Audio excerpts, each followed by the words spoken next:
We are joined now by my doctor. Dr. Natalie Crawford is here. I'm so happy you're here. Thank you so much for having me. So She makes house calls. I know, here we go. Yeah, It's a new thing. Literally. I thought of a maybe bad joke, which is that everyone here knows me very intimately. So Dr. Crawford, you work out of Fora Fertility here in Austin, Texas, also with Dr. Skillern. It's an incredible practice. You also have an amazing Instagram and YouTube channel, and you do such an amazing job of educating people, bringing the clinical information that they need to know medically, and then also the human side of things. And I can't recommend your practice enough. Everybody's been so wonderful. I've now done 3 egg freezing cycles, and we just kind of came off of an emotional moment, but I think we now need you for that informational moment. Can you just explain, in a nutshell, what is egg freezing? Absolutely. And I just want to start by saying thank you so much for having me, but also for sharing your own story and being so vulnerable, because it's going to impact so many people. And this is really the truth of the matter, is that there's so much stigma when it comes to women's bodies and our fertility, and we don't learn about it when we're young. And that puts us at the place right now where we're learning about it at a later place, curious about what we can even do about it. And then we start to feel behind, and it feels very, very overwhelming. So I love that you're bringing this to light and that we can have this conversation today. Egg freezing, in its shortest version, is taking 1 month's group of eggs and trying to get them out of your body so that we can freeze them and save them in the lab for later use. Well, that takes more understanding than that. And so a couple concepts that I think are really important are that women are born with all the eggs they're ever going to have. And I like to think about them as stored inside a vault inside your ovary. So if you imagine you're born, you've got this vault full of eggs. Every single month, a group of those eggs are released from the vault. And now in a normal month when we're cycling, one of these eggs is going to be chosen to ovulate. The rest of them are going to die. And then the next month you have another group of eggs. So women are constantly losing so many eggs throughout our reproductive life, especially in the years when we're not trying to get pregnant at all. That is the ironic thing. And the way when you just said the eggs die, I mean, it is wild. I think that's the biggest thing that I didn't realize, like you just said, was how much I didn't know, how I then felt so behind and the pressure of it. What do you think is the biggest misconception people have about egg freezing? One misconception that I hear all the time is that people don't realize you have these different groups of eggs. So I'll say there's 2 big misconceptions. One is that you're just going to do 1 cycle, you're going to get tons of eggs, and then that's going to be it. You've done 3. And what we've learned is that as we get older, our vault gets emptier and we have fewer eggs available to us every month.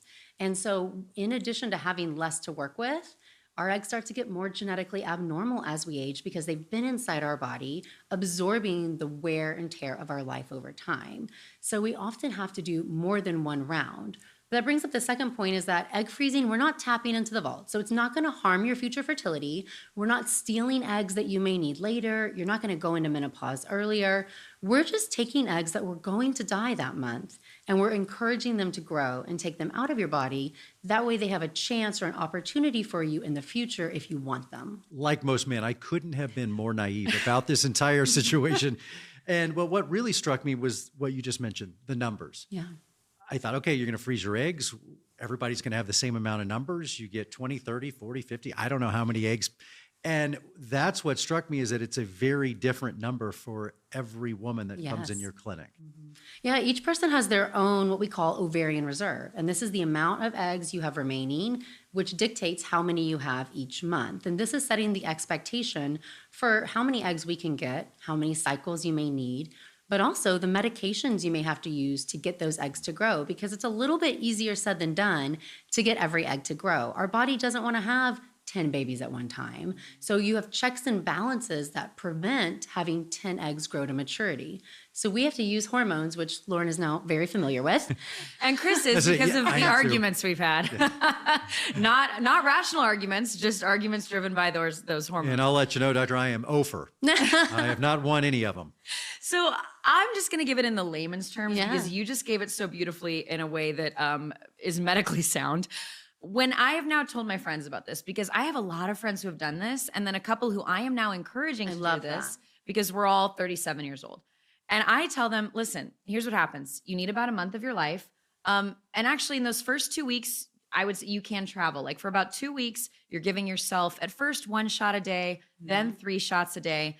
And then that 3rd week, you got to be around because you need to go get an ultrasound a few times very quickly with your doctor. And then that final week, you have to get an ultrasound almost every day, and then you're going to do the retrieval. So I tell everybody, it's about a month of your life. You do have to get the shots. You will be a little hormonally volatile. You will have some night sweats. But ultimately, like the procedure itself is very chill, very quick. And I didn't really have any negative side effects. Am I the outlier or the norm?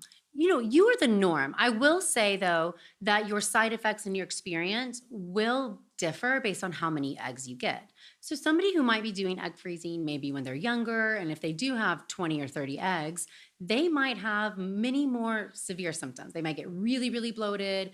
The emotional peaks and lows may really feel extreme, and the recovery might be a little bit longer. But for most of us, if we're 35 and older, which is when the most women are actually considering freezing their eggs, you're not going to have huge impact from the process, minus the fact that you've got to come see us in the morning.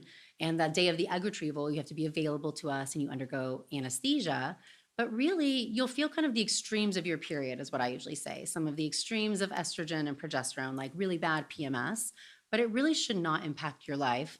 You can still host a morning show and do all kinds of things. You can launch a morning show, which is what we did while she's been getting up, going to the doctor, coming in, and doing this show. Talk about through the drama. One of the things that really struck me that I just learned while we were prepping for this interview, we're really in the infancy of all this. We're just a little over a decade into freezing eggs. I just assume this has been going on for decades and decades, but 12 years, is that right? That is right. And I think it brings up a really good point. So IVF is still itself pretty new. It's only been around for a little over 40 years, and then egg freezing for about 12 years off of experimental purposes. A lot of people will say, well, egg freezing is just so trendy, or, oh, I had this person who had a really bad experience with it. And when I first entered this field, egg freezing was brand new over a decade ago. And what we saw then is that eggs didn't survive the freeze thaw very well. And that's why it was still experimental. Only about 40% of eggs survived. So could you imagine going through this and then me saying, well, only 40% of them are even going to survive the freeze thaw or have a chance at the next part of the process? Well, as technology has improved, so has access. So eggs survive now 90 to 95% of the time. I remember when I first came to you, I said, well, I regret not doing this 10 years ago. And you said, well, actually, if you'd done it 10 years ago, you would have had way less eggs to make it through. So thank you. That made me feel a little better. But I do want to talk about the numbers that scared me. So I'm 37. Yep. And I would say the only regret I have about this whole process, it's been way easier than I thought. It's been, it's really given me peace of mind. But I just wish I'd done it a few years sooner, because I didn't realize age. I thought, okay, I know your eggs. I actually knew your eggs decrease in quantity as you get older. I didn't know the quality. They're more likely to be chromosomally abnormal. Right. And these drops at 35, huge drop. After I think 37, huge drop. After 37 is the biggest. So okay, so I snuck it in.